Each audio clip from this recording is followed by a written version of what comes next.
Hello and welcome to revision 24। तो आपको यहाँ पे थंबनेल पे दिखाई दे गया और आई होप आपने इंग्लिश वाली वीडियो भी जो है वो देख ली। तो अभी ये जो वीडियो है वो मेरे अकॉर्डिंग एक ऐसा सब्जेक्ट है जो हर एक स्टूडेंट का वीक है। आप अगर जैसे मैंने इंग्लिश में बताया था, उसमें मैंने ये माना था कि अगर 100 स्टूडेंट एसएससी की तैयारी कर रहे हैं तो उसमें से 50 स्टूडेंट्स का इंग्लिश का सेक्शन वीक होता ही होता है, क्योंकि वो 50 स्टूडेंट कौन से होते हैं, हिंदी मीडियम वाले होते हैं। और बेसिकली हिंदी मीडियम का स्टूडेंट्स का इंग्लिश का जो सेक्शन होता है वो वीकर साइड में जाता है, लेकिन जीएस वो कर सकते हैं। ये जो है जीएस की अगर हम लोग बात करते हैं, जनरल अवेयरनेस की अगर हम लोग बात करते हैं, तो ये ऑलमोस्ट स्टूडेंट्स का वीक रहता है। वीक रहने का एक ही रीजन है कि ये पढ़ने में थोड़ा सा बोरिंग है। इसको एक स्टूडेंट तभी पढ़ सकता है जब उसको इस चीज पर कोई इंटरेस्ट होता है। ठीक है। तो ज्यादा टाइम वेस्ट नहीं करेंगे, सीधा पॉइंट टू पॉइंट मैं आपके साथ आता हूँ। देखो, 300 दिन का स्टडी स्केड्यूल आप सभी को पता है कि हम लोगों ने शुरू किया है। आज डे 1 है। अगर आप ये वीडियो 15 जनवरी को देख रहे हो तो बहुत अच्छी बात है। अगर आप ये वीडियो जितना लेट देख रहे हो उतना आपके लिए नुकसान है। स्केड्यूल नहीं रुकने वाला, आपको डे बाय डे उसको कंप्लीट करते हुए आना पड़ेगा। दूसरी बात, ये जो स्ट्रैटेजी है मैंने यहाँ पर सिर्फ सीजीएल के बारे में लिखा है, लेकिन सिर्फ सीजीएल को टारगेट करके नहीं बनाई गई है। इसके अंदर सिलेबस जो है वो सीएचएसएल का भी इंक्लूड रहेगा। उस एग्जाम को भी हम लोग कवर करेंगे। अब जीएस आपका जो है टीयर 1 और टीयर 2 दोनों के अंदर आता है। तो हम लोग दोनों एग्जाम्स को कवर करेंगे। कोई एक एग्जाम को लेकर यहाँ पर कोई स्ट्रैटेजी, कोई पॉइंट्स यहाँ पर नहीं रखे जाएंगे। ठीक है। सबसे पहले मैं आपके साथ बात करूं कि टॉपिक्स के बारे में क्या अभी तक ट्रेंड चल रहा है। ट्रेंड के बारे में हम लोग डिस्कशन कर लेते हैं। बेसिकली अगर हम लोग देखते हैं तो लगभग 80% क्वेश्चंस हमेशा आज तक जितने भी एसएससी के एग्जाम हुए हैं वो वही रिपीटेड टॉपिक, वही रिपीटेड सब्जेक्ट्स है जो कि एग्जाम के अंदर आ रहे हैं। 15% ऐसा होता है जो नॉर्मली डिमांडिंग टॉपिक्स होते हैं और उनको एक वो सिग्निफिकेंट इम्पोर्टेंस रखते हैं। और 5% ऐसे टॉपिक्स है जो कि मेरे अकॉर्डिंग वो रेस्ट इन पीस है। उन टॉपिक्स को हम लोग यहाँ पर काउंट नहीं करते हैं। वहां पर बहुत ही कम आस्किंग होती है, बहुत कम उनसे क्वेश्चंस पूछे जाते हैं। बेसिकली पूरा का पूरा हमारा जीएस जो है वो इन 3 सेक्शंस में डिवाइड है। 80%, 15% और 5%, टोटल 100% हो गया। उसके बाद अगर आपने अभी तक टेलीग्राम चैनल ज्वाइन नहीं किया है जहाँ पर स्केड्यूल मिलेगा तो आप उसको ज्वाइन कर सकते हो। 300 दिन का स्टडी स्केड्यूल यहाँ पर आपको मिलने वाला है। अभी तक कुछ सब्सक्राइबर 33 सब्सक्राइबर्स ज्वाइन कर चुके हैं। यहाँ पर आपको टेलीग्राम का यूआरएल भी मिल रहा है, आप यहाँ से कर सकते हो। अदरवाइज ये जो क्यूआर कोड है, ये वाला क्यूआर कोड आप अपने फोन में स्कैन करो, आप टेलीग्राम पर स्कैन करो, आप डायरेक्ट यहीं पर आओगे और आप ज्वाइन कर लोगे। दूसरा, अगर आप पेड कंटेंट चाहते हो, आप चाहते हो कि आपको फ्री ऑफ कॉस्ट कंटेंट मिले इस एग्जाम के अलावा, आपको ओवरऑल अगर तैयारी करनी है तो रिवीजन 24 का ऑफिशियल टेलीग्राम चैनल आप उसको भी ज्वाइन कर सकते हो। वहां पर भी आपको बहुत सारा कंटेंट मिलेगा, बहुत सारी आपको जानकारी, जो रेगुलर बेसिस पर जो इन्फॉर्मेशंस होती है, जितनी भी न्यूज़ आती है कोई भी एग्जाम को लेकर, अगर कुछ हैपनिंग होती है, कुछ नोटिफिकेशन आता है आपका, तो वो सारा कहाँ होता है, वो इसी चैनल के ऊपर ही अपलोड किया जाता है। तो आप इसको भी ज्वाइन कर लेना। ठीक है। अब आते हैं हम लोग सेक्शन वाइज वेटेज के बारे में, प्रीवियस ईयर्स की। अब देखो, 2025 का वेटेज मैंने यहाँ पर नहीं लिया, 24 का उठाया है और 23 का उठाया है। 25 का मैंने इस वजह से नहीं लिया क्योंकि 25 के क्वेश्चंस के बारे में कुछ भी क्लियरली डिस्क्लोज करना काफी ज्यादा मुश्किल है। अब मुश्किल क्यों है? क्योंकि अभी एसएससी ने पैटर्न चेंज किया था, वेंडर चेंज किया था, तो ये फर्स्ट टाइम था। इस टाइम पर क्या हो रहा था कि किसी को समझ में नहीं आ रहा था कि क्वेश्चंस की आस्किंग किस तरीके से। थोड़ा सा पैटर्न चेंज हुआ है, लेकिन वेटेज जो है वो सेम रहने वाला है। बिल्कुल, मैं आपको पहले ही बता देता हूँ। अगर 2024 की बात करते हैं तो 40 शिफ्ट के अंदर एग्जाम हुआ था। ठीक है। और ये जो है एवरेज नंबर ऑफ क्वेश्चंस है, तो 7 क्वेश्चन स्टैटिक जीके के आ रहे थे, 3 क्वेश्चंस करंट अफेयर के थे, 4 क्वेश्चन हिस्ट्री के थे, 3 क्वेश्चंस जियोग्राफी के थे, 4 साइंस के क्वेश्चन थे, 2 पॉलिटी के थे, 2 इकोनॉमिक्स थे। मतलब 2024 के अंदर इस तरीके से पूरा का पूरा डिजाइन उसको किया गया था। सेम अगर हम लोग 2023 की बात करते हैं तो स्टैटिक जीके का एक क्वेश्चन कम हुआ, करंट अफेयर के 2 क्वेश्चन बढ़ के 5 हो गए थे मतलब पहले की बात है, 2023 की बात है। उसके बाद हिस्ट्री के अंदर 4 क्वेश्चंस थे, जियोग्राफी के 2 क्वेश्चंस थे, साइंस के 4 क्वेश्चंस थे, पॉलिटी एंड इकोनॉमिक्स के 2-2 क्वेश्चंस थे और बेसिकली यही रूटीन जो है एसएससी फॉलो कर रहा है। 2025 के अंदर उसने क्या किया, क्वेश्चन की लैंग्वेज को चेंज किया, ठीक है? क्वेश्चन को थोड़ा-सा लेंथी बनाया जहाँ पर 2023-24 तक क्या था, क्वेश्चन बिल्कुल शॉर्ट फॉर्म के अंदर था और उसके 4 ऑप्शन थे। लेकिन आगे आने के बाद क्या किया, एसएससी ने क्वेश्चन को थोड़ा-सा लेंथी बनाया, 2-3 लाइन्स का क्वेश्चन बनाया और उसके बाद वहाँ पर स्टेटमेंट्स दी, उसके बाद 4 ऑप्शंस दी। क्वेश्चन पूछने का तरीका बदला, उसके अलावा कुछ नहीं किया और ये चीज़ आप देख सकते हो कि हमारे चैनल के ऊपर, हमारे वेब प्लेटफ़ॉर्म के ऊपर जो free of cost current affair के क्वेश्चंस हैं, आप उनको देख सकते हो, वो भी बिल्कुल इसी तरीके से डिज़ाइन किए गए हैं। ठीक है? आगे चलते हैं। अब आ जाते हैं सब्जेक्ट वाइज़। अब हिस्ट्री की बात करते हैं सबसे पहले, तो सबसे पहला पॉइंट है कि आपको सब कुछ पढ़ने की कोई भी ज़रूरत नहीं है, आपको पूरा नहीं पढ़ना है।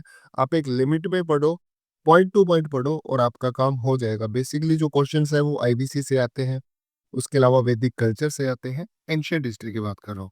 महाजनपद से क्वेश्चन आ जाता है, चांसेस कम है।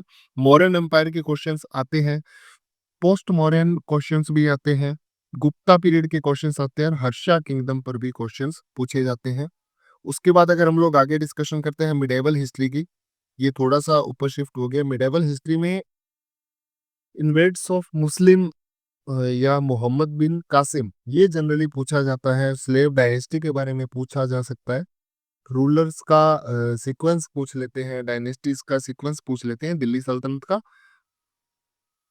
उसके अलावा जनरली यहाँ से क्वेश्चन नहीं होता। तुगलक डायनेस्टी का पूछ लेते हैं और इसमें बेसिक क्वेश्चन जो है वो मोहम्मद बिन तुगलक पर होता है। दिल्ली का जो सैक हुआ था तैमूर के अलावा, दिल्ली का जो इन्वेजन हुआ था तैमूर का, वो पूछ लेते हैं। बैटल ऑफ पानीपत के बारे में क्वेश्चंस आ जाते हैं। अकबर के रोल के ऊपर क्वेश्चंस आते हैं। उसके अलावा औरंगजेब पर आते हैं और नासिर शाह का जो कोहिनूर लेकर गया था, वहां तक क्वेश्चन आते हैं। उसके अलावा क्वेश्चंस आने के चांसेस भी यहाँ पर कम होते हैं। लेकिन जनरली आप देखो तो जो क्वेश्चंस होते हैं ना हिस्ट्री के, वो मेजरली मिडेवल इंडिया से पूछे जाते हैं। बाकी एंशियंट एंड मॉडर्न के क्वेश्चंस कंपैरेटिवली कम होते हैं। उसके बाद अगर हम लोग मॉडर्न इंडिया की बात करते हैं तो यहाँ पर यार देखो टॉपिक काफी सारे हैं, लेकिन उसको डिजाइन इस तरीके से करेंगे हम लोग कि आपको बिल्कुल समझने में प्रॉब्लम नहीं होगा कि किस तरीके से ये स्टेप बाय स्टेप टाइमलाइन के साथ हम लोग इसको करेंगे। ठीक है, रिवोल्ट 1857, रिवोल्ट 1857, उसके अलावा आईएनसी का फॉर्मेशन हो गया, स्वदेशी मूवमेंट हो गया, जलियांवाला बाग हो गया, नॉन कोऑपरेशन मूवमेंट हो गया, सिविल डिसोबीडियंस हो गया, क्विट इंडिया मूवमेंट हो गया या इंडियन इंडिपेंडेंस एंड पार्टीशन। यहाँ से बेसिकली क्वेश्चन पूछे जाते हैं। इसके अराउंडिंग भी क्वेश्चंस होते हैं। जैसे अगर आप देखो कांग्रेस के सेशंस हो गए तो वहां से क्वेश्चन पूछ लेता है, लेकिन कौन से पूछता है, इंपॉर्टेंट क्वेश्चंस पूछता है। इंपॉर्टेंट क्वेश्चंस मतलब अगर आप जैसे देखो कि पंडित जवाहरलाल नेहरू ने कौन से सेशन का या कौन से कांग्रेस सेशन का प्रेसिडेंसी किया था, अध्यक्षता की थी, तो वो क्वेश्चन स्ट्रेट फॉरवर्ड क्वेश्चन पूछ लेता है और वो क्वेश्चन हम लोग बिल्कुल वैसे ही करेंगे। ओके। उसके अलावा अगर हम लोग पॉलिटी की बात करते हैं तो यहाँ पर प्रियम्बल से क्वेश्चंस आ सकता है। क्वेश्चन कौन सा आता है, कीवर्ड अमेंडमेंट और इसका ओवरव्यू। इसके अलावा क्वेश्चंस नहीं आते। फंडामेंटल राइट्स से क्वेश्चन आ जाता है। इसमें राइट्स और उनके रेस्ट्रिक्शंस क्या क्या हो सकते हैं, वहां पर क्वेश्चन आता है। डीपीएसपी से क्वेश्चन आता है। ये बेसिकली पूछता क्या है कि डीपीएसपी दे देगा और फंडामेंटल राइट दे देगा और उन दोनों का कुछ मिक्सअप बना के उन दोनों में डिफरेंस पर बेसिकली क्वेश्चन पूछेगा। ये क्वेश्चन आ सकता है। फंडामेंटल ड्यूटीज आ सकता है। इनको हम लोग निमोनिक्स से याद करेंगे और आपको इजीली याद करवाएंगे। प्रेसिडेंट पर क्वेश्चन आते हैं, ज्यादा चांस है कि प्रेसिडेंट पर क्वेश्चन आएंगे। पॉलिटी के अंदर अगर आप सबसे ज्यादा वेटेज देखते हो क्वेश्चन आने के, तो आपके fundamental rights, president, parliament, governor, इन 4 टॉपिक से सबसे ज्यादा क्वेश्चंस आते हैं। ठीक है? उसके अलावा पार्लियामेंट पर upper house, lower house, comparison, voting, ये सब क्वेश्चंस आते हैं। गवर्नर के ऊपर उसकी पावर्स के बारे में आ जाता है, जो उनको जितने भी वो, जैसे किसी को पार्डन की पावर होती है, तो ये सीधा सीधा क्वेश्चन आ जाता है। सुप्रीम कोर्ट के अंदर क्वेश्चंस आ जाते हैं, रिट्स के ऊपर क्वेश्चन आ जाता है।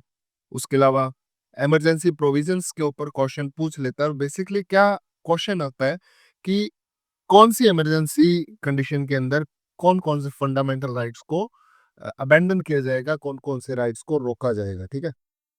और सबसे ज्यादा जो एक एक अलग सा टॉपिक जो बनता है, वो अमेंडमेंट्स का बनता है। उसमें जो इम्पोर्टेंट अमेंडमेंट्स है वो हम लोग कर लेंगे, उससे बाहर कोई क्वेश्चन नहीं जाएगा। ठीक है? अब आ जाते हैं हमारे जियोग्राफी के ऊपर। जियोग्राफी ऑलमोस्ट स्टूडेंट्स के लिए एक बोरिंग सब्जेक्ट है, अनटिल एल अनलेस अगर स्टूडेंट को जियोग्राफी उसके कोर सब्जेक्ट में नहीं था तो। अगर स्टूडेंट स्टार्टिंग से जियोग्राफी को पढ़ नहीं रहा है, मतलब 11th-12th में अगर जियोग्राफी हो, या उसके बाद उसका किसी तरीके से इंटरेस्ट बन जाए, तो वो स्टूडेंट जियोग्राफी कर सकता है। अदरवाइज जियोग्राफी एक बोरिंग सब्जेक्ट हो जाता है, क्योंकि फिक्स डाटा और आपको वो उसके अंदर ना कोई इंटरेस्ट नहीं बन पाता। ठीक है? तो इसके अंदर बेसिक जो क्वेश्चन है, एसएससी 3-4 पॉइंट्स के ऊपर क्वेश्चन पूछता है। उसके अंदर एक टॉपिक है रिवर एंड ड्रेनेज का। उसके बाद मॉनसून क्लाइमेट पर क्वेश्चन आ जाता है। फिजिकल फीचर्स के ऊपर क्वेश्चन आ जाता है, और पॉपुलेशन ऑफ 2011 यहाँ पर क्वेश्चन आ जाता है। इससे बाहर अभी क्वेश्चन नहीं जा रहे हैं। पॉपुलेशन को मैं इसी का पार्ट लेकर चल रहा हूँ। ठीक है? और ये ज्योग्राफी का जो सेक्शन है, ये काफी ज्यादा इजी है, और ये स्कोरिंग टॉपिक है। ठीक है? उसके बाद अगर हम लोग बात करते हैं हमारे इकोनॉमिक्स के बारे में, तो इकोनॉमिक्स के यार देखो 3-4 टॉपिक है, इंपॉर्टेंट है। बैंकिंग सिस्टम के ऊपर, आरबीआई के ऊपर क्वेश्चंस आते हैं। बजट एंड फिजिकल पॉलिसी के ऊपर क्वेश्चन आते हैं। गवर्नमेंट स्कीम डायरेक्ट डायरेक्ट पूछता है। इंपॉर्टेंट स्कीम्स को हम लोग अलग से करेंगे।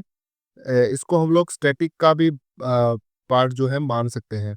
उसके अलावा जीडीपी और इन्फ्लेशन के बारे में क्वेश्चन आ जाता है।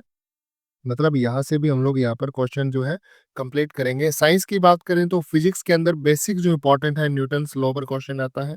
इलेक्ट्रिसिटी पर क्वेश्चन आता है, लाइट पर क्वेश्चन आता है। इसके अलावा यहाँ पर आप देखो तो यूनिट एंड मेजरमेंट, यहाँ से भी क्वेश्चन पूछ लेता है। केमिस्ट्री के अंदर पीरियोडिक टेबल, एलिमेंट्स, इनके ऊपर आता है। एसिड बेस पर आता है, और केमिकल बॉन्डिंग, और एक इक्वेशंस के ऊपर जो है क्वेश्चन आ जाता है। बायोलॉजी के अंदर डाइजेस्टिव सिस्टम, विटामिन, डिजीज, और इसके अलावा अगर आप देखो तो ह्यूमन बॉडी के सारे क्वेश्चन ही आपको करने चाहिए। ठीक है? और वो हम लोग भी करेंगे। यहाँ से क्वेश्चन आ सकते हैं, इसके अलावा साइंस से कोई क्वेश्चन नहीं आता है। अब स्टैटिक जीके की बात करें तो बेसिकली जो ट्रेंड था 2024 तक, अब उसको थोड़ा सा चेंज किया है। 2024 तक एक ट्रेंड था कि वहां पर फेयर एंड फेस्टिवल से क्वेश्चन आएगा, क्लासिकल एंड फोक डांसेस आएंगे, म्यूजिक आर्ट और मिलिट्री एक्सरसाइज के ऊपर आएगा, इंपॉर्टेंट समिट्स हेडक्वार्टर पर आएगा, और सारे स्टेट्स का डाटा जो है वो आएगा। इससे बाहर क्वेश्चन नहीं जाता था। लेकिन अब थोड़ा सा ट्रेंड चेंज हुआ है, और उस ट्रेंड के अकॉर्डिंग हम लोग ये सारे टॉपिक्स तो करेंगे ही करेंगे। उसके अलावा जो लेटेस्ट टॉपिक है, जो 2025 के अंदर एसएससी ने पूछे हैं, जितने भी एग्जाम हुए, जिसमें सीजीएल हुआ, सीएचएसएल हुआ, सीजीएल टीयर 2 जो है 17 तारीख को होने वाला है, सीपीओ का एग्जाम हुआ, या फिर सिलेक्शन पोस्ट का एग्जाम हुआ, स्टेनो का एग्जाम हुआ, तो जो भी ट्रेंडिंग टॉपिक थे, जिस तरीके के क्वेश्चंस पूछे गए, वो सारे टॉपिक्स हम लोग यहाँ पर डिस्कशन करेंगे।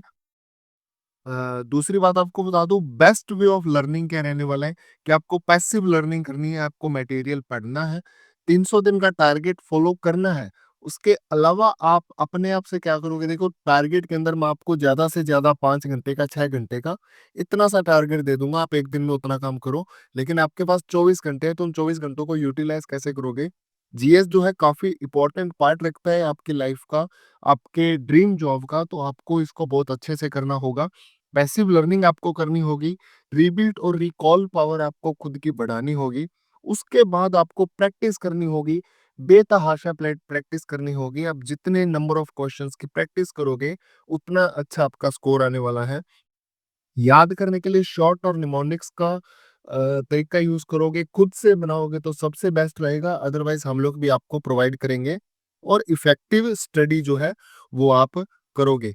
आई होप आप सभी को समझ आया होगा। आपने टेलीग्राम चैनल जॉइन कर लिया है, बहुत अच्छी बात है। अगर आपने नहीं किया है तो आप उसको प्लीज़ कर लो, क्योंकि शेड्यूल जो है वो आपको वहीं पर मिलेगा। प्लस आपको शॉर्ट्स वीडियो के अंदर भी शेड्यूल जो है बताया जाएगा।